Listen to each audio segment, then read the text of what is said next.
ওয়াকারুজ্জামান সেই মিটিংয়ের পরেই যে দুটি গুরুত্বপূর্ণ সিদ্ধান্ত নিয়েছেন তার প্রথমটি হলো যে গাজীপুরে বাংলাদেশ অর্ডিন্যান্স ফ্যাক্টরি আছে, অনেকেই জানেন সেই অর্ডিন্যান্স ফ্যাক্টরির সঙ্গে পাকিস্তানের যে রিসেন্ট ডিল হয়েছিল, চুক্তি হয়েছিল, অস্ত্র চুক্তি, সেটিকে তিনি স্থগিত করে দিয়েছেন।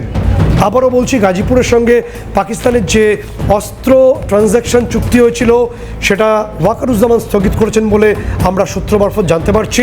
এবং তার পাশাপাশি যে তথ্য আসছে যে একাধিক ক্ষেত্রে তিনি আরও কিছু গুরুত্বপূর্ণ সিদ্ধান্ত নিয়েছেন, যেমন তিনি আর্মির সমস্ত ছুটি বাতিল করে দিয়েছেন, বোঝার জন্য কারা কারা পাকিস্তানের সঙ্গে যোগাযোগ রাখছেন। এরপরই গতরাত থেকে যে ছবি আমাদের কাছে আসছে তা হলো যে রমজান মাসকে সামনে রেখে আইএসআইয়ের অর্থাৎ পাকিস্তানের যে গোয়েন্দা সংস্থার একাধিক কর্তা ইতিমধ্যে দেশ ছাড়তে, বাংলাদেশ ছাড়তে শুরু করেছেন বলে আমরা জানতে পারছি।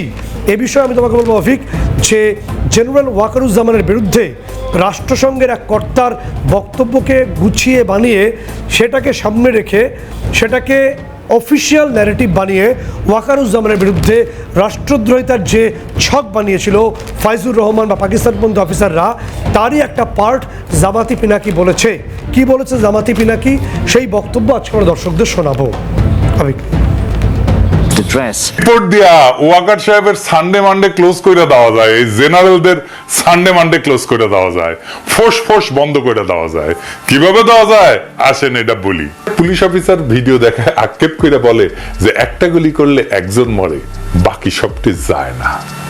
এই যৌথ অভিযানের সফলতার সমাপ্তি ঘোষণা করছিল কে? সেনাপ্রধান জেনারেল ওয়াকার।